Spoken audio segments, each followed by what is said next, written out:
بسا اوقات بہت سی محنتوں کا نتیجہ انسان دیکھتا ہے کہ ضائع چلا گیا.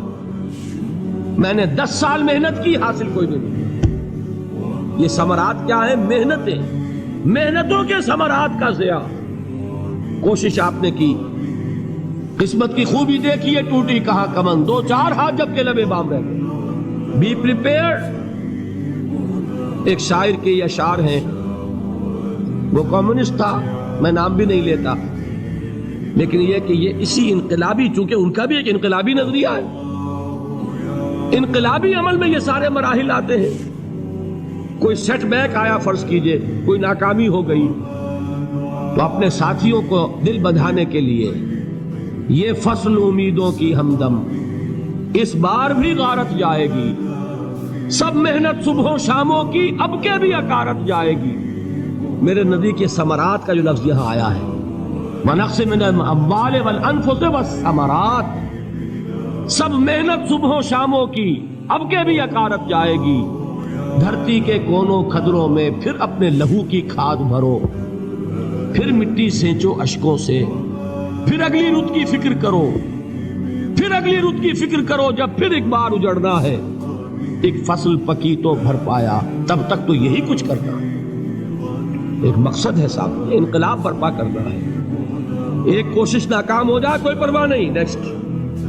پھر تیار رہو ناکامی کے لیے. ایسا نہ ہو جو انگریزی میں کہتے ہیں hope for the best but be prepared for the worst.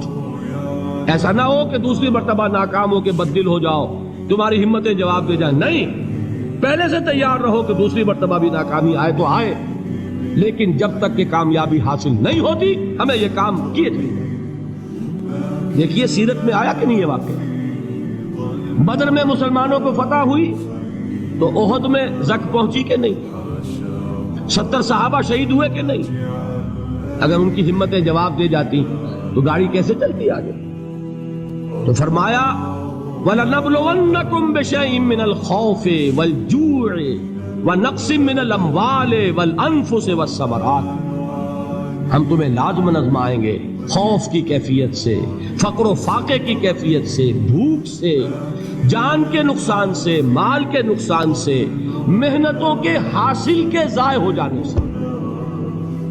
وَبَشِّرِ الصَّابِرِينَ، اور اے نبی بشارت دیجئے صبر کرنے والوں. الَّذِينَ إِذَا أَصَابَتْهُمْ مُصِيبَةٌ، وہ کہ جب ان پر کوئی تکلیف آئے، کوئی مصیبت آئے، کوئی آزمائش آئے، قالوا انا للہ و انا الیہ راجعون، وہ یہ کہیں کہ ہم اللہ ہی کے ہیں، اللہ ہی کی طرف لوٹ جانا ہے. یہ وہی انداز ہے جو میں نے فارسی کا شعر سنایا تھا آپ کو کہ سرے تسلیم خم ہے جو مزاج یار میں آئے. وہ ہمارا مولا ہے، ہمارا آقا ہے، اگر اسے یہی منظور ہے تو ہمیں بھی یہی منظور ہے. میں نے تسلیم و رضا کی بات کی تھی نا، آپ کو کچھ شعر سنائے تھے. ایک شعر اور سنیے، اور یہ کس کا ہے؟ محمد علی جوہر کا. ایک مرتبہ جیل گئے، ان کی ایک بیٹی جوان بیمار ہوئی، فوت ہو گئی. باہر چھوڑا انگریز نے، جاؤ بھائی دفن کر دو بیٹی کو. دوسری مرتبہ جیل گئے، دوسری جوان بیٹی اسی مرض میں مبتلا ہوئی. اب یہ جیل میں ہے، خبر پہنچی کہ دوسری بیٹی کے اوپر بھی اسی مرض کا حملہ ہوا ہے. ایک نظم لکھی ہے جس کا آخری شعر یہ ہے، تیری صحت ہمیں منظور ہے لیکن اس کو نہیں منظور تو پھر ہم کو بھی منظور نہیں.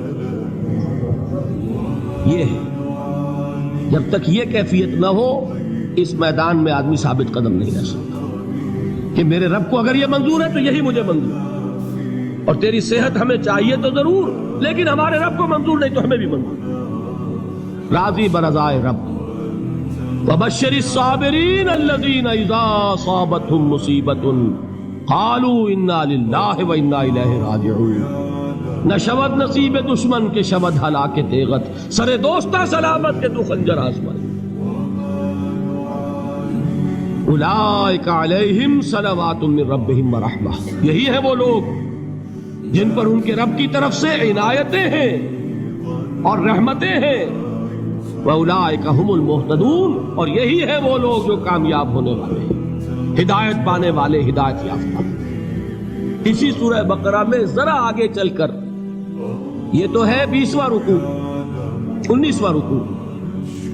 21ویں رکوع کی پہلی آیت ہے لیس البر ان تولوا وجوهکم قبل المشرق والمغرب ولكن البر من آمن بالله واليوم الآخر والملائكة والكتاب والنبيين وآتى المال على حبه ذوي القربى واليتامى والمساكين وابن السبيل والسائلين وفي الرقاب وأقام الصلاة وآتى الزكاة والموفون بعهدهم إذا عاهدوا والصابرين في البأساء والضراء وحين البأس.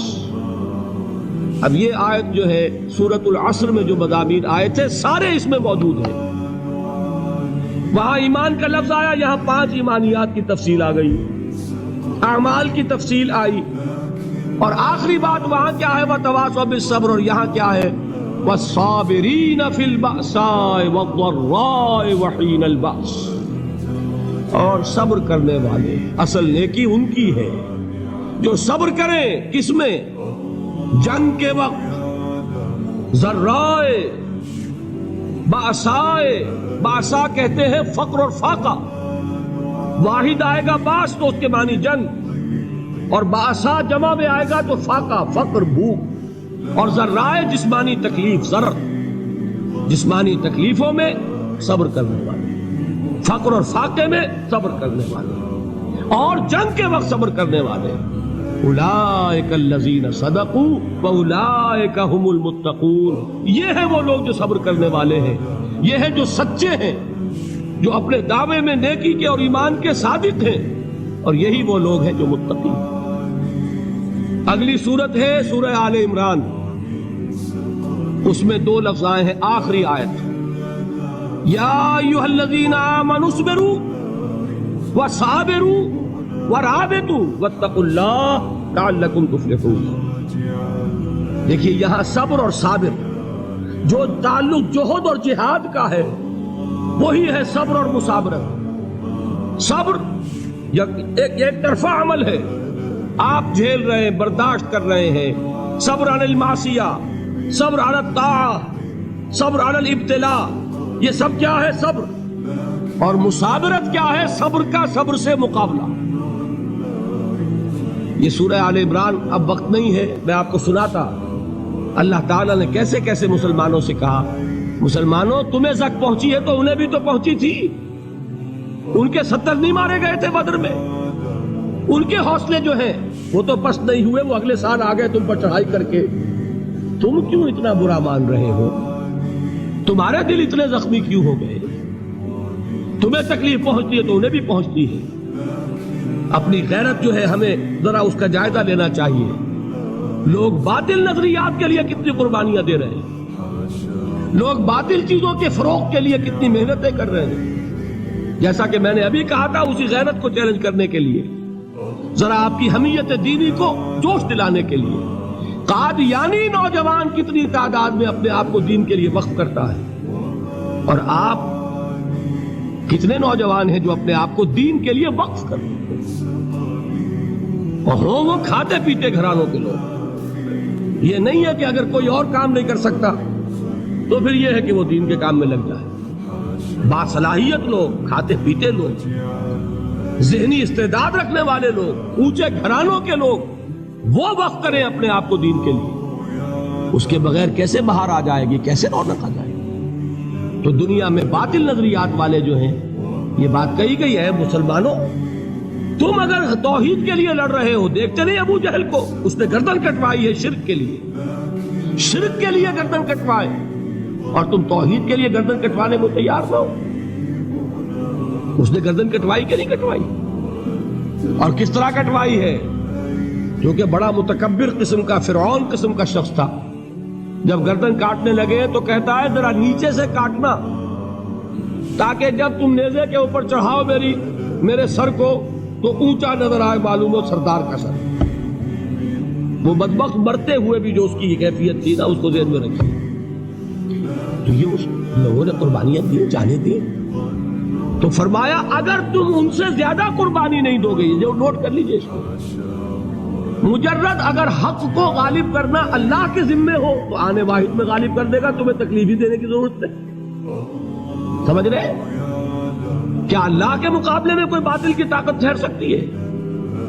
یہ تمہارے ایمان کا